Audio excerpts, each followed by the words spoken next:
Ya seperti itu. Makanya ini kan jadi tanda tanya besar kalau misalnya kita mau ngadain turnamen resmi, kita ngomong resmi ya. Gimana? Lah dukungan dari game publisher apa? Kalau kita Dimuntun enak, Segarena enak, Tencent enak. Kita bisa membuat turnamen, kita minim-minim dimasukkan di homepage-nya mereka itu. Yang waktu masuk itu. Iya. Minim lah, exposure itu paling penting. Kita butuh banget untuk exposure. Saya yang sekarang lagi sengit Filipina. Ya otomatis kita harus ambil bibit yang unggul dong. Kadang kita sama seperti anggap aja nanam padi. Mungkin untuk saat ini bibit padi di Indonesia lagi jelek. Akhirnya harus apa? Impor dulu. Kita tes nih, kita lihat.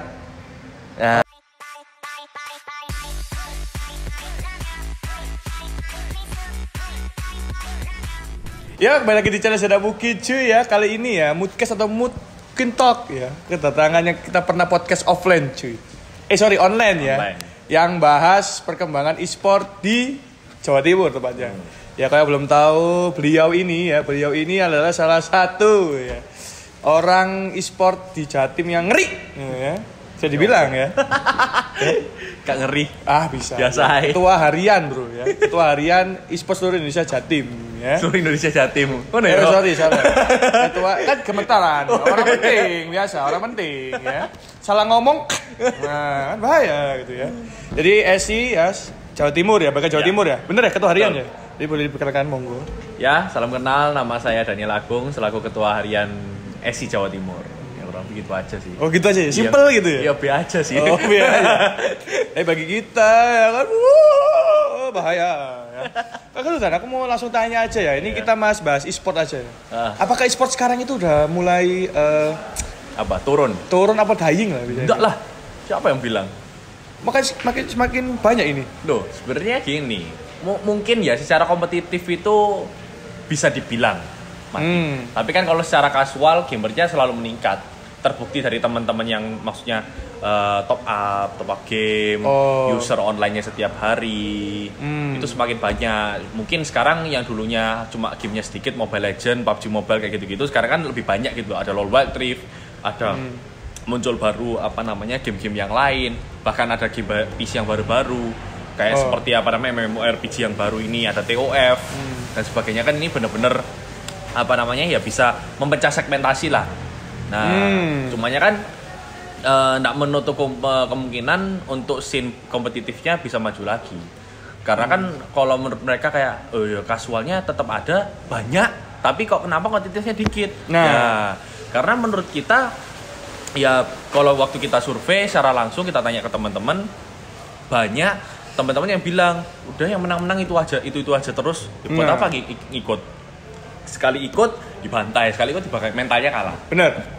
Di sisi lain selain itu juga banyak pemain yang udah bentuk timnya ini terus pecah, ditarik. Nah itu kan bener-bener ngerusak chemistry dan sebagainya, akhirnya ngulang terus, akhirnya jadi pecah nih yang segi kompetitifnya. Nah maka dari itu nih kita dari SI terbentuknya wadah ya. Kita kan SI di sini kan organisasi pemerintah resmi di bawah naungan KONI yang memberikan wadah kepada teman-teman terutama di Jawa Timur. Nah kalau di PB mungkin sudah ada pembagian di mana PB pengurus besar ya. Ya PB Esports Indonesia. Kalau untuk kayak Mobile Legends itu kan ada MPL, ada MDL. Oke. Nah, kalau PBSI itu menyediakan nanti Liga 1, 2, 3.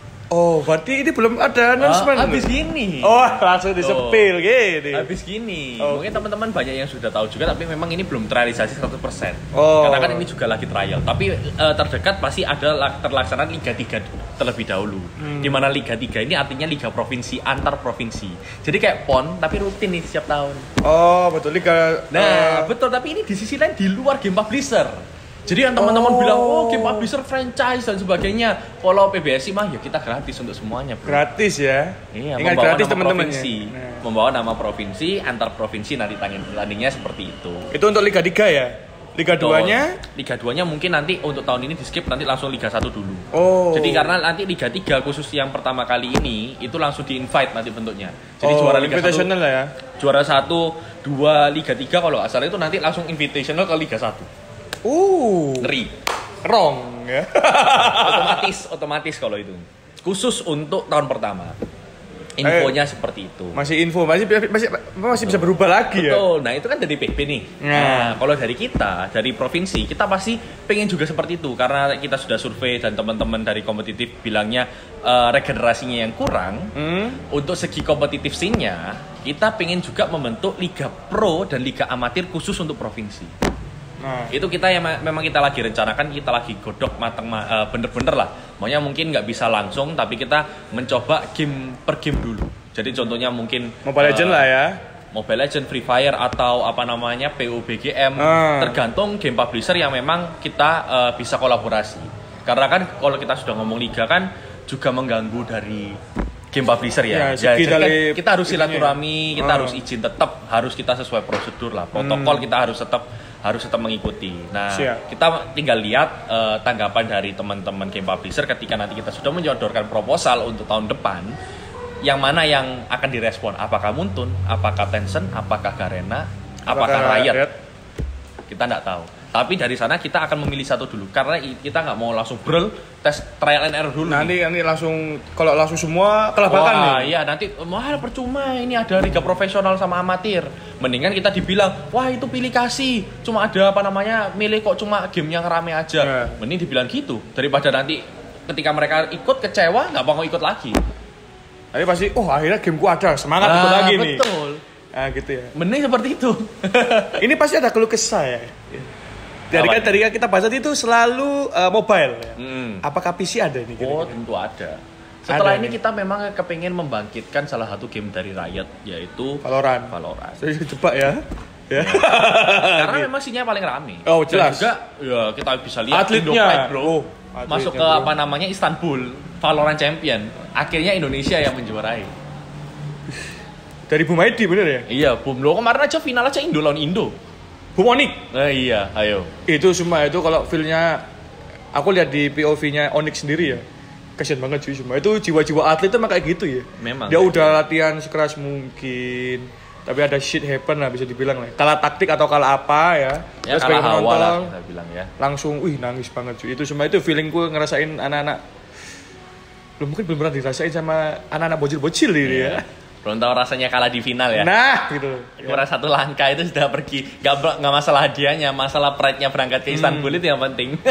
Itu Pak Indonesia lawan Indonesia pun udah pasti berangkat lah ya. Iya. Indonesia kan mau yang Boom atau Onyx sama aja, Indo Pride. Ayolah, ya. Iya.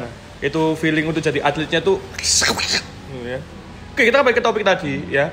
Gimana? PC-nya nih selain Valorant ada lagi nggak kira-kira? Dota kan gimana Dota ini? Pada ada Dota ini gimana? Sebenarnya teman-teman kan banyak yang menanyakan kenapa kok nggak Dota, kenapa nggak CSGO itu dikembangin? Bukannya kita nggak mau ngembangin, tapi game publisher-nya nggak ada di Indonesia. Terus gimana kita mau koordinasi? Bener nggak? Ya, masa salah kita? Masa salah dari PB juga? Kalau misalkan PSE itu ya? Bukan masalah PSE. Kalau masalah PSE sekarang sudah kelar. Sudah kelar ya? Sudah kelar. Udah on progress semua, setahu saya udah lancar. Cumanya kan permasalahannya mereka nggak ada perwakilan untuk orang Indonesianya. Atau kantor lah at least ya? Iya, kantor aja nggak ada. Perwakilan aja loh, nggak ada. Nah, terus kita mau hubungin untuk kontak dengan pihak Valve untuk kita buat turnamen resmi di Indonesia. Susah. Gimana? Nggak usah jauh-jauh. Yang kemarin aja waktu Major diadakan di Indonesia aja kasus. Iya. Ayo, tahu nggak? Yang lapangannya itu kan? Yang pakai SD. Ayo. Belum kelar itu? Nggak tahu. Ya kan infonya kan seperti itu. Ya, tepatnya G. Aku datang lagi di sana. Ya sama, saya datang VIP. Ngantri. Sama VIP juga. Iya, ngantri. Cuma mungkin kita belum kenal ya. Tanda tangan, Dendi dan lain-lain. Coba yang Dendi itu masih inget anjir aku ya di siapa itu kan kalau masih ingat ya itu kan kalau misalnya yang kan Fnatic musuh Navi kan. Semisal kalau yang menang Fnatic tandangannya sih Fnatic. Ya gue menang Navi tandangannya sih Navi. Kemarin masih ingat ya Dendi, Lina, Rapier. Betul. Ya kan? Aku pas keluar mau tangan, udah nganter semua anjing mbak sih. Aku sampai lihat orang-orang di luar tuh sampai lihat di HP. Yeah. Aku punya pikiran orangnya udah bayar mahal. Ya kan tapi kok lihat dia di HP hanya udah tandangan Dendi. Betul. Ya seperti itu.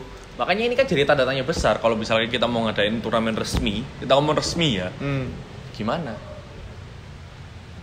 Lah dukungan dari game publisher apa? Kalau kita di Muntun enak, Garena enak, Tencent enak. Kita bisa pembuat turnamen kita minim dimasukkan di homepage-nya mereka itu. Yang waktu masuk itu. Iya. Minim lah, exposure itu paling penting. Kita butuh banget untuk exposure. Itu ya, berarti memang untuk Valve mungkin untuk melihat ya meskipun chance-nya ada 0,000000001 ya, seperti Bitcoin ya. Agak susah ini ya. Oke Dan, kita lanjut lagi ya. Kita bilang simpel aja dah, karena udah malam ini cuy, kasihan orang santai. Besok mau ke Jakarta ya kan. Bayangin nih cash jam 9 malam, lebih lagi ya. Daniel menyempatkan diri ketemu Zona Mungkin yang bukan siapa-siapa gitu kan ya. Karena ada, kita kan hidup buat komunitas, Bro. Oh gitu ya? Iya dong. Ya, di luar tapi nggak tahu. Oke, Dan. Ada kita soal bahas atlet yang dan e-sport lah ya, e-sport is dying gitu. Kira-kira nih, kedepannya kan kita juga nggak tahu ya dalam segi e-sport ini bisa bertahan lama nggak sih kira-kira? Seperti kalau menurut saya bertahan lama. Semua itu tergantung komunitas ya. Sama lah kita mau ngomong. Kembali lagi ya, kita konsep ya tergantung komunitas ya. Betul. Mau apapun kita nggak usah ngomong tentang e-sports, kita nggak usah ngomong tentang olahraga, kita ngomong kehidupan sehari-hari berbisnis aja lah. Oke. Ya namanya bisnis ya awalnya dari komunitas. Sama orang jualan kamera bisa laku. Kenapa harga bisa mahal kamera? Ayo. Apa nggak gara-gara komunitas? Omongannya dari komunitas ke komunitas. Komunitas kompetitor lah. Betul. Gak usah jauh-jauh lagi. NFT hidup dari mana? Bitcoin hidup dari mana? Oh, digital aset kok nggak terbukti, nggak kayak gini masker kelihatan enggak, kopi gini kelihatan enggak. Ini juga kelihatan ya. Siapa tahu bisa endorse ya. Karya kelihatan. Berarti terbuktinya dari mana komunitas? Ya selama komunitasnya masih hidup, masih ada dan mau saling berkembang, rasa saya e-sport akan bertahan lama. Tidak perlu melihat, menurut saya maksudnya nggak usah terlihat terlalu jauh lah, nggak usah Indonesia. Kita ngembangin inner circle kita sendiri-sendiri aja. Kayak mungkin area Wiyung aja, area Rungkut aja. Terus nanti berlebar dikit-dikit ke arah yang lebih Surabaya Timur, Surabaya Barat. Nanti provinsi. Jadi Surabaya nanti Surabaya Raya. Akhirnya provinsi jatuh nasional. Kan bisa hidup. Kita lihat aja nggak usah jauh-jauh. Teman-teman kita yang ada salah satu yang saya lihat ya, eFootball PES Mobile. I see. Tahu kan? Tahu. Itu aja kita nggak pernah dengar, tapi ternyata komunitasnya kuat di Jawa Timur. Dan kuat dan jago-jago lagi. Jago-jago lagi. Terakhir aja NTB bisa menang sampai internasional. Nah, kita sampai nggak tahu. Nah itu kan berarti ada. Sayang banget lah ya. Nah, tapi kenapa kok dia bisa tetap hidup? Tidak ada dukungan dari kita. Turnamennya dia kecil-kecil. Komunitas, bro. Komunitas ngadain turnamen. Iya buat komunitas sendiri. Nah, for community by community. Dan nanti kalau emang kita tahu akhirnya ya kita support dong pasti. Loh kita sebagai organisasi resmi pemerintah itu tujuannya sebagai wadah kalian menyalurkan aspirasi kalian, kita akan realisasikan. Jadi bukan kita yang approach ke mereka. Ya oke, kita memang kadang approach ke mereka. Cumanya kan kadang itu kita juga nggak tahu gitu loh. Kita kan di sisi lain kan juga banyak nomor pertandingan lah bahasanya ya. Sampai kita kadang juga miss karena kan semuanya butuh atensi kita juga. Nah ya kalau misalkan mereka mau mendekat ya kita rangkul lah pasti. Kita terbuka lah ya. Iya kita terbuka. Bukan kita Kota Daniel yang terbuka ya. Ya enggak lah kita lah. Apa juga isi Surabaya. Aduh disebut. Nanti langsung bang.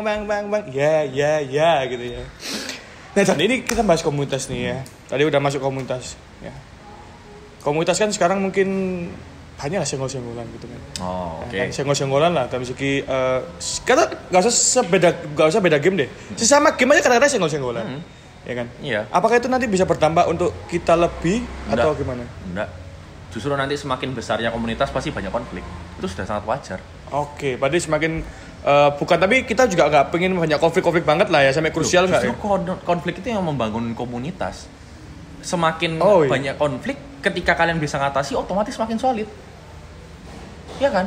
Anggap aja kan kalian buat pondasi. Lah kalau pondasi kalian cuma dari kayu kena angin ya hilang. Tapi kalau dari kayu nanti kena konflik, jebol, kita bangun lagi nanti dari besi ke baja. Akhirnya kena angin ya gak ada rasa. Alah itu udah kasus lama. Itu biasa. Alah ini lagi. Santai lah bro. Nah, akhirnya cuma gitu doang.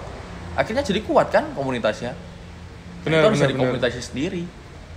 Kalau mereka solid ya otomatis ya. Why not lah? Iya pasti jalan lah. Kira-kira kok Daniel sebagai udah ketua harian nih ya.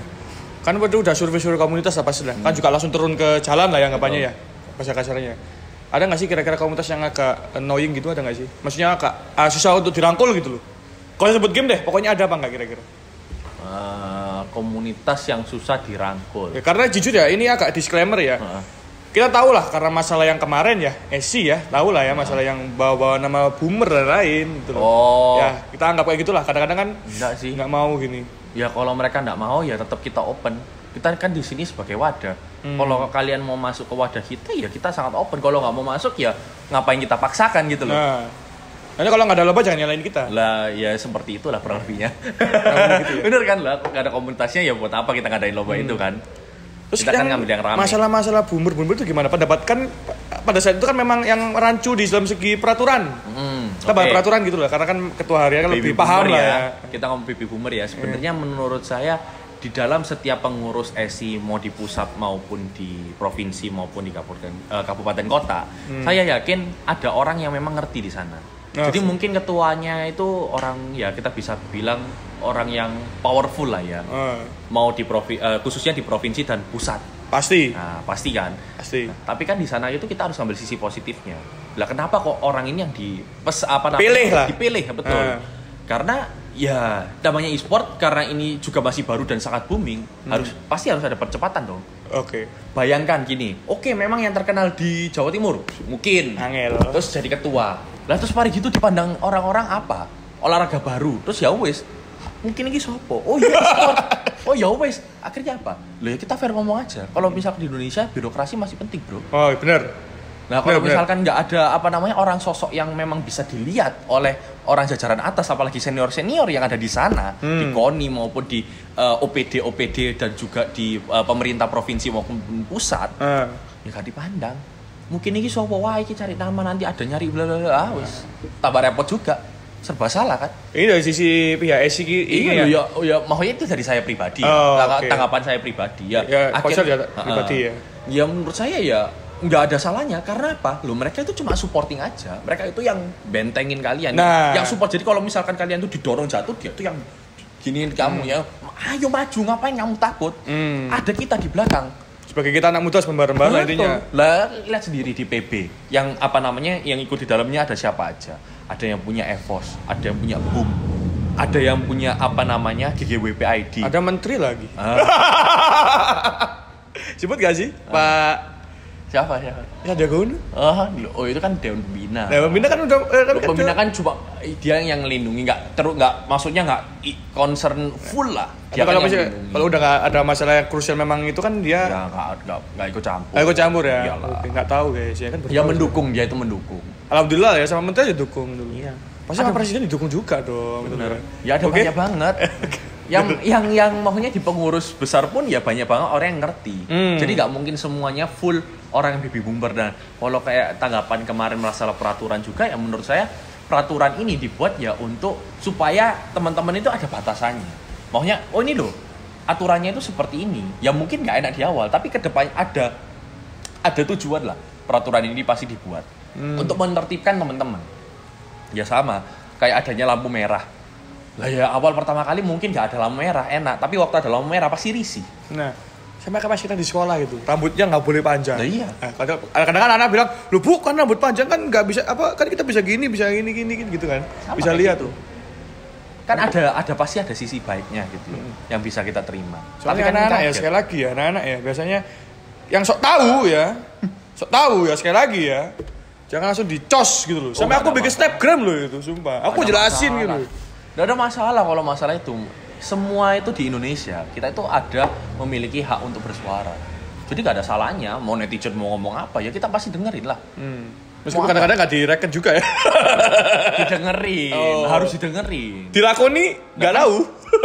Tergantung keputusan bersama. Karena kan organisasi, bro. Bener. Kan nggak bisa kayak misalkan menurutku, oh iya ini bener, netizen katanya bener. Tapi kan orang lain kan belum tentu bener. Persepsinya beda-beda. Apakah mau nerima keputusannya harus dikeputusin oleh bersama yang ada di dalam organisasi itu sekitar 22 orang lebih. Banyak berarti kan nggak bisa ngeputusin langsung gitu ya. Pemikirannya kan pasti 22 orang kan beda-beda. Yang ini ya, ini enggak gitu. Betul. Demokrasi. Betul. Negara kita, bro. Ya, merdeka lagi ya. Hari ini ya tanggal 17 cuy ya. Pas lagi. Ya. Merdeka ya. Merdeka Ya. NKRI harga mati, oke? ya, harga mati bro Ya. Yang bilang-bilang, Mas kok beda warna, diam kamu ya. Ya, diam. Ya. Aja jokesnya ngeri. Nah, dan ini kan tahu sendiri lah L gini kan ya. Kita sebut lagi. Ya. Pasti pendatang baru kan susah. Kita pendapat dari segi atasan lah ya. Kita komunitas sudah jojoran lah. Ya. Beliau ini sudah pernah bantu juga komunitas buat thrift ya. Kira-kira buat thrift ini bisa maju nggak sih? Bisa maju lebih ada kasih tips nggak sih kira-kira? Karena ya kita banyak mengikuti kompetitor kita kan nggak masalah kan? Nggak ada masalah. Nah itu mungkin ada tips nggak sih kira-kira untuk memajukan komunitas buat thrift gitu? Oke. Dalam sisi pandangannya Ko Daniel ya. Komunitas buat thrift untuk dikembangin lah. Permasalahannya ini mau dikembanginnya gimana dulu nih? Maksudnya apakah memang ada mau ngembangin kan ada banyak macam nih. Tergantung dari kondisi dari komunitas saat ini nih. Apakah saat ini memang komunitasnya sedang lesu? Apakah lagi rame dan butuh di-boost lagi? Atau bagaimana? Nah ini kan menentukan segi perkembangannya. Nah itu yang mana nih? Yang lagi lesu atau memang lagi lesu rame? Sih, lagi lesu lah. Lagi lesu, oke. Kalau lagi lesu, ya otomatis sering melakukan kopdar. Oke. Basic pertama kita berkomunikasi lah secara langsung ya. Nggak hanya secara digital lah ya. Betul. Datang gitu. Datang, makanya sering-sering aja kayak dulu lo pertama kali kumpul di mana Warkop Mamot, kumpul di mana lagi. Ya buat event kecil-kecil nggak usah tentang nominal prize pool. Tapi yang penting kumpul dulu. Have fun bareng cuy. Betul. Apalagi orang Surabaya ya. Kamu pasti tahu lah ya, ketemu bareng ya kan. Cuk, raymu goblok kan udah biasa gitu kan ya. Kalau kota lain nggak tahu kita ya. Surabaya mah kasar-kasar tapi gitu loh. Iya betul. Ya. Dari sana nanti kan grup kan semakin bertambah ya. Kita dari grup WA nanti ada orang yang lihat, oh ya ikut grup WA kita aja nanti kalau kumpul nanti kita gantian. Kan mungkin kayak dari 100 orang di grup itu yang datang hari ini 20, besoknya 10, kadang 5, nanti 50. Nah ini kan ada perkembangan. Tapi kan yang penting teman-teman tahu bahwa ini loh ada komunitas World Thrift di Surabaya. Jadi hidup lah ya. Jadi hidup tetap. Jadi kopdar maksudnya enggak perlu semuanya ada, maksudnya kayak apa ya, komunitas harus ada susunya nih, harus ada ketua, wakil, bendahara. Nggak usah. Komunitas tuh buat kita sama. Kalau ada pemasukan, ada donatur yang ngasih, ya udah buat komunitas. Oh ya ini ada donatur guys, jadi kita nanti acaranya kali ini beda guys. Nah itu kita bisa. Kita bayarin sekarang di mana yang dulunya di kopdar di Warkop. Nah sekarang naik Excelso. Amin ya. Habisnya Excelso nanti di mana, di restoran mewah. Kapan lagi gengsi bro? Iya kan, lo komunitas tuh masalah gengsi. Bener. Ya kan, pasti komunitas Surabaya dan sorry gak menghina ya, komunitas Jakarta lah pasti kan pingin fight lah ya. Akhirnya aku lebih baik, tapi itu wajar. Ya itu kan? Ya itu yang berkembang. Orang akhirnya panas. Motivasi lah. Iya. Oh ini Jakarta kayak gini, Sidoarjo kayak gini, Gresik kayak gini, masa Surabaya nggak bisa? Apalagi kan kota gitu. Betul. Kota pusat Jawa Timur lah. Iya. Ya. Itu yang membangun semangat lah untuk semangat teman-teman kita komunitas. Untuk maju ya. Ya akhirnya banyak yang ya support. Akhirnya siapa tahu ada orang yang sultan, sikat. Langsung ya. Ayo, yuk. Ya jangan mau kalah guys. Wah, kan juga bisa. Bener. Oke Dan, ini aku agak mau terakhir lah ya, karena sibuk banget guys gitu. Mau tanya-tanya banyak itu sibuk gitu ya. Langsung besok berangkat cuy ya. Ke Jakarta bener ya? Jakarta ya. Nah Dan, kan aku sempat kemarin lihat salah satu Instagram ya. Aku nggak sebut nama playernya deh ya. Mungkin kalian udah pada tahu semua.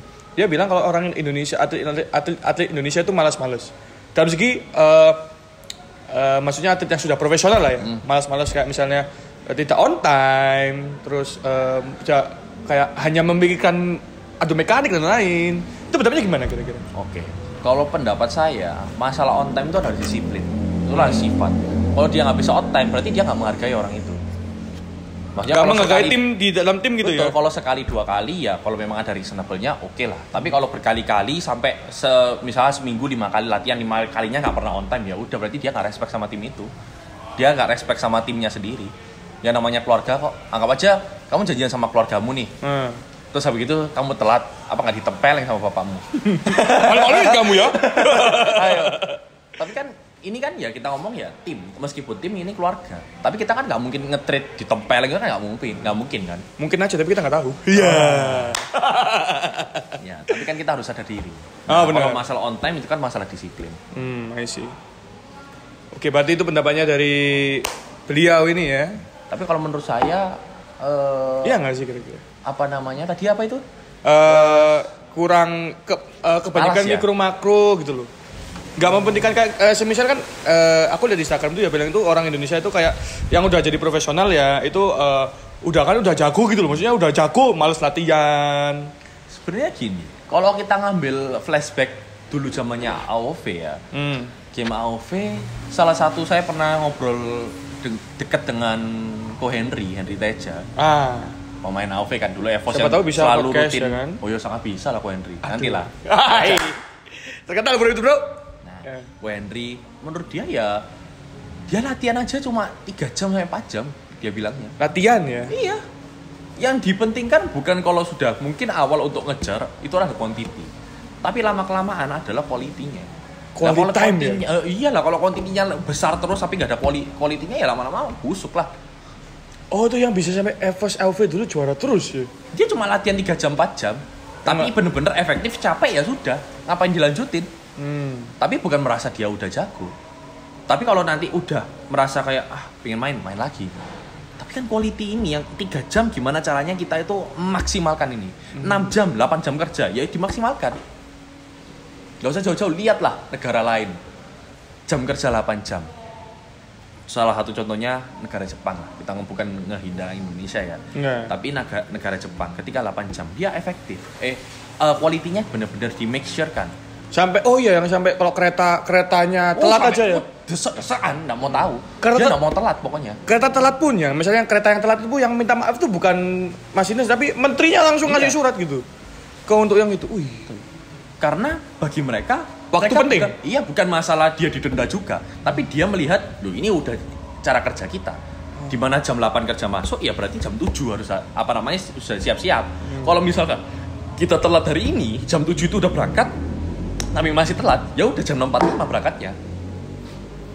Jadi dia lebih mending datang duluan daripada telat. Betul. Disiplinnya ini ya penting. Tertanam ya. Ya ini quality-nya ini yang dilihat. Ketika mereka kerja, mereka gak main-main. Mereka full gimana caranya ngembangin perusahaan ini. Ya gaji mereka ya juga dimaksimalkan untuk itu juga.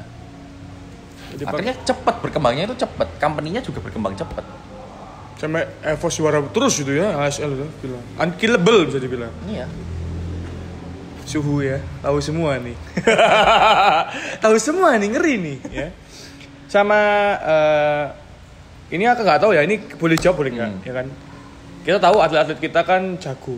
Oke. Jago. Harus dong. Jago. Tapi kenapa Dan ya? Kita sebut saja Mobile Legend. Iya, oke. Kenapa kok semisal ada tim A ya? Tim A ini dia udah jago nih.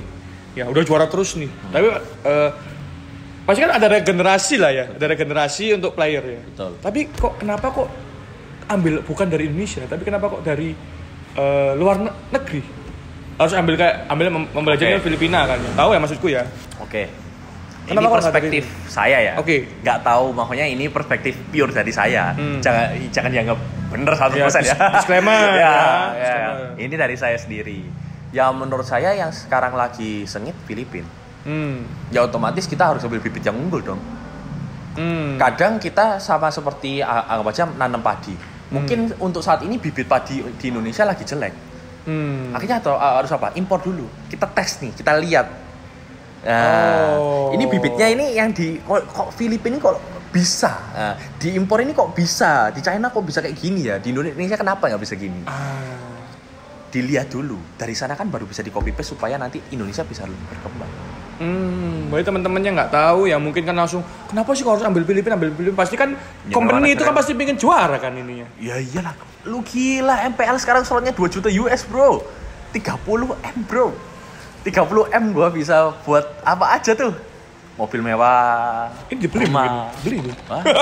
Berapa franchise kalau itu? Ratusan rasanya. Anjir. Iya kan? Loh ya otomatis dia nggak mau losing money dong. Setiap kali match aja bayaran dia. Every single match ya? Every single match. Kalau dia kalah dapat 0. Wah ya krusial banget bro. Ya harus menang. Kadang-kadang kan di tim nggak tahu ya, di tim Indonesia kan match pertama nih menang kalah ya dapat, menang dapatnya lebih, kalah ya dikurangi. Kalah 0. Kalah 0. Iya. Saya nggak tahu yang sekarang ya. Kalau dulu mungkin kalau draw 7 juta. Kalau 2-0 XX tapi yang satunya 0. Ya, seperti itulah. Tahu lu, Bro. Bayangin ya. Tahu lu. Saya nggak bisa sebutin karena saya nggak tahu di dalamnya ya. Saya cuma dengar. Gitu. Di off kamera mungkin. Ya intinya setiap match itu ada hadiahnya lah. Makanya kan hadiahnya itu 1 miliar lebih ya. Berapa ya terakhir yang MPL itu ya? 2 atau berapa lebih ya? Lah. 2 ya kalau 3. Kurang lebih segitulah ya. Nah, itu kan dipecah-pecah. Makanya dipecah itu salah satunya ya setiap match ini di liga ini. Oh. Sampai nanti di utama. Jadi bukan utama nanti hadiahnya langsung gede gitu enggak. Oh. Jadi setiap match itu dibagi. Oh, itu ya makanya kenapa conference-nya agak mahal ya. Bisa bilang ya. Nah, 230M dikalikan 8 ya 240M, Bro. Bisa buat bank, Bro. Anjir. Begitu deh, Bang MPL. Bank Munten Indonesia. Teman-teman gamer langsung invest semua itu. Oh, langsung. Bisa aja. Nanti bentuknya depositnya bunganya diamond. Nah, gratis skin ya. Diskon skin setiap kalian menabung 50.000 ya, skin 5%. Mungkin Munten denger ini bisa buat ini Bang Munten ya sudah ini. Masuk juga loh ide. Ya idenya masuk juga. Idenya tuh 10M lebih gitu ya. Ya, Munten masa enggak bisa dong ya. Iya. Tinggal izin aja. Ya. Ini pertanyaan terakhir nih. Kan apakah semua game itu perlu circle? Dalam segi gini, pro player punya circle-nya sendiri. Ya, kita ambil contoh lah. Kadang-kadang kan kita juga pernah trial. Misalnya ambil contoh, aku yang tahu di pikiranku ya, Onyx trial nih, ya kan? Dia bikin trial. Ya. Tapi kadang-kadang kan dari trial tuh udah mencolok banget nih orang udah mencolok banget nih. Tapi yang pro player itu bilang, aku punya temen, mending temanku aja yang masuk. Padahal udah trial dan temannya ini jago. Gitu. Dan sama-sama jago lah sama yang di trial ini. Tapi akhirnya kan milih circle ya kan, ini circle aku udah kenal lama gitu. Apakah itu penting juga circle itu? Apakah ngaruh gak sih di e-sport kalau emang kita menggunakan cara pakai circle gitu, mencari tim-tim, mencari orang dalam segi circle itu perlu nggak sih kira-kira? Kalau menurut saya perlu. Perlu ya? Kenapa? Bukannya maksudnya cari muka atau jilat atau cari orang dalam? Enggak. Karena apa? Game ini chemistry, Bro. Kalau nggak pernah tahu cara mainnya gimana, attitude-nya gimana lah, terus mau terima orang itu meskipun tahu sama jago, tapi saya lebih tahu. Oh, mungkin lebih jago. Ya ngapain aku maksudnya lebih sinkron. Ngapain aku terima dia? Aku nggak tahu, masih harus cari chemistry, attitude aslinya gimana. Kalau mungkin kan aku tahu jelas attitude-nya gimana.